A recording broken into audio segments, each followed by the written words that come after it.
Préoccupé par les enjeux politiques locaux, Cité à la Une, c'est votre émission consacrée à la vie politique de Nantes et sa région. Tous les lundis de 19h à 20h sur Prune 92 FM. Bonjour et bienvenue dans Cité à la Une pour cette dernière édition de l'année, pour cette dernière édition en tout cas réalisée par mes soins. Aujourd'hui on discute des prochaines échéances électorales qui se dérouleront en mars 2014, les élections municipales. Les élections locales ne bénéficient pas toujours du même attrait que d'autres échéances comme la présidentielle par exemple, et pourtant la gouvernance d'une ville, notamment en ce qui concerne Nantes, la 6e ville de France, c'est déterminant pour ses habitants. Depuis quelques années, un retour vers le local est constaté, voire plébiscité par certains acteurs ou sociologues. Les politiques municipales concernent en tout cas de nombreux domaines, actions sociales, enseignement, culture, sport et loisirs ou encore urbanisme, autant de compétences que de responsabilités et de perspectives d'exercice d'un pouvoir qui n'est pas négligeable. En ce qui concerne les modalités de répartition des voix rapidement, rappelons que la liste gagnante remporte la moitié des sièges automatiquement, plus la proportion de votes qu'elle a obtenue. Les listes ayant réalisé plus de 5% des suffrages bénéficient de sièges proportionnellement à leurs résultats, selon la méthode de la proportionnelle à la plus forte moyenne. Ce mode de scrutin assure au maire qui sera élu par le conseil municipal une majorité claire et donc une ville gouvernable.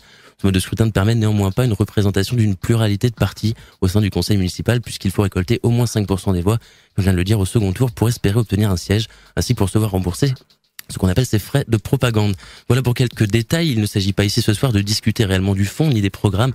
Nous aurons tout le loisir l'année prochaine de réinviter tous ces gens qui sont autour de la table ainsi que d'autres pour discuter des différents programmes.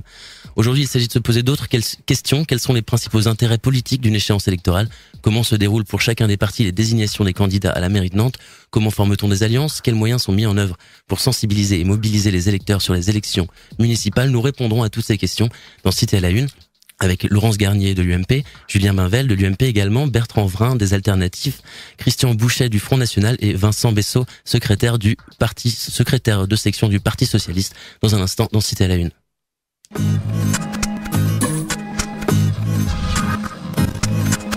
Tous les lundis de 19h à 20h, Cité à la Une sur Prune 92 FM. Alors on parle donc des élections municipales. Merci d'abord à tous d'être réunis autour de cette table pour discuter de cette échéance électorale. On va commencer par voir un petit peu quels sont les intérêts politiques d'une échéance électorale locale. Pour rappel, en 2008, la gauche a fait carton plein aux élections municipales, ce qui a permis d'établir un contre-pouvoir au pouvoir national, mené à l'époque par Nicolas Sarkozy. Ces résultats ont mené indirectement au revirement à gauche du Sénat, ce qui n'était pas arrivé depuis 1968. Les élections municipales avaient été également le révélateur d'une insatisfaction à l'égard du pouvoir national. On va se tourner peut-être vers les plus petits partis, si vous me permettez ce terme. Qu'est-ce que ça offre une campagne locale comme ça en termes, je me tourne vers vous, Christian Bouchet du Front National d'abord, en termes d'opportunités éventuellement, en termes d'objectifs principaux, quelle est la différence par rapport à une campagne nationale? La première chose, c'est que je ne suis pas du tout certain de représenter un petit parti. Hier à l'élection, nous avons montré que nous étions un grand parti, que nous étions, dans certains cas, le deuxième parti de France. Dans le département, les dernières élections ont montré que nous étions le troisième parti du département. Je vous ai dit plus petit. Je vous ai demandé déjà. Voilà. Maintenant, qu'est-ce qu'il va se passer pour le Front National? Tout simplement, nous allons rentrer au conseil municipal et c'est notre principal objectif.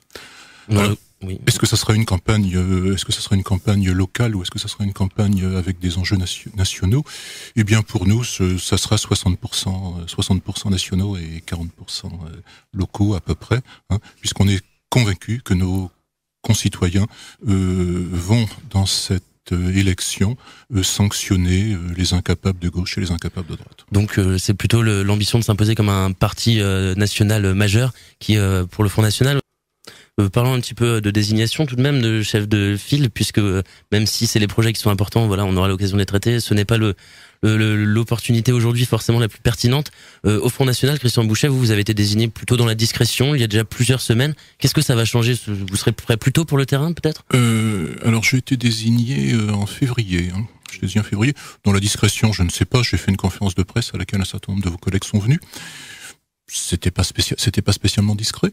J'avais été investi par la CNI Commission nationale d'investiture du Front National d'une manière tout à fait normale en suivant les statuts du Front National. C'est-à-dire une proposition par la fédération et la CNI qui accepte ou qui refuse. Pourquoi l'avoir fait si tôt, à un moment où on parlait peut-être pas encore justement des municipales Parce que commencer tôt nous permet de formaliser le travail que nous faisons aussi bien dans la constitution de la liste que dans la rédaction d'un programme et un certain nombre de choses. Christian Bouchet, quels sont les moyens que vous mettrez en œuvre pour mobiliser cet électorat ? Pour mobiliser l'électorat, nous allons lui donner de l'espoir. Nous allons lui donner l'espoir d'être enfin représenté. Si un certain nombre de Nantais ne votent pas, c'est tout simplement parce qu'ils n'ont personne pour les représenter. Ils sont face à un système bloqué de copains et de coquins. Ils sont face à l'UMPS, ils sont face à Blanc-Bonnet et Bonnet-Blanc. Et nous allons leur proposer une alternative. Nous allons leur proposer un programme que nous allons écrire avec eux. Nous avons commencé depuis quelques semaines sur les marchés, dans les boîtes aux lettres, à distribuer un cahier de doléances. Et ce cahier de doléances, il y en a beaucoup qui remontent, il y en a même énormément qui remontent, beaucoup plus que je m'attendais. Et c'est à partir de ces cahiers de doléances que nous allons pouvoir, à partir de septembre, proposer aux Nantais un programme qui sera en syntonie avec ce qu'ils souhaitent. Je rappelle, Christian Bouchet, que vous êtes le tête de liste du Front National pour les élections de mars 2014. Alors Christian Bouchet, au Front National, la jeunesse, vous connaissez aussi. Votre fils d'ailleurs est également au Front National et a eu l'occasion de venir dans nos studios et est très impliqué. Donc comment comptez-vous faire, vous, pour aller à la rencontre de ces jeunes ? Écoutez, moi je pense déjà qu'il y a une première chose, c'est que nous sommes traditionnellement le parti qui fait élire le plus de jeunes.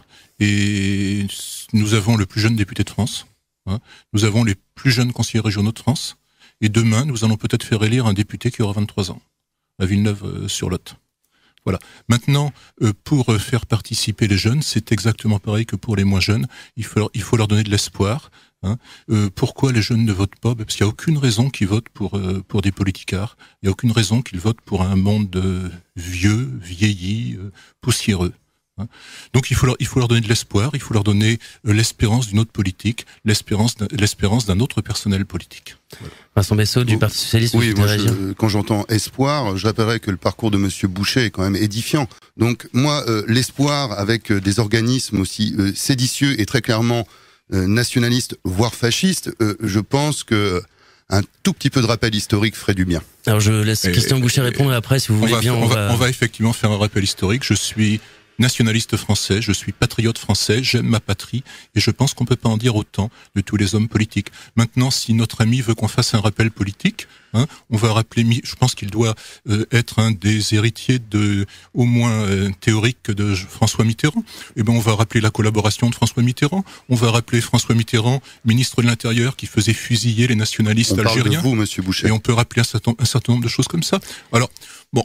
Moi, pas sûr que ça soit avec ce genre d'argument qu'on va vraiment motiver les gens à s'intéresser à l'avenir de Nantes. On va les inviter à aller chercher eux-mêmes leurs sources en ce qui concerne cela. Ce n'est pas moi qui ai lancé le débat là-dessus. Eh bien voilà, moi je le clos.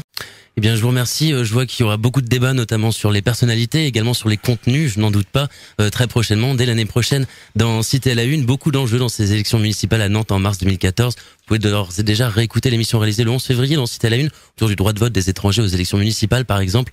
Nous ne manquerons pas d'inviter et de décrypter les programmes des différents candidats dès la saison prochaine sur Prune. Nous vous attendons donc impatiemment.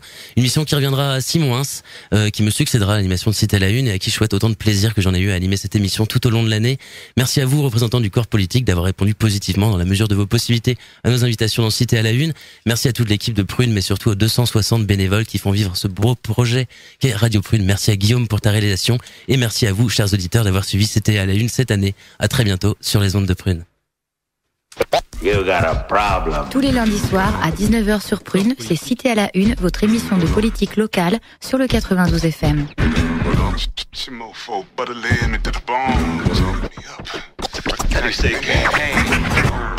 Tu t'intéresses à la politique de Nantes et de sa région ? Écoute Cité à la Une sur Prune. Cité à la Une sur Prune 92 FM.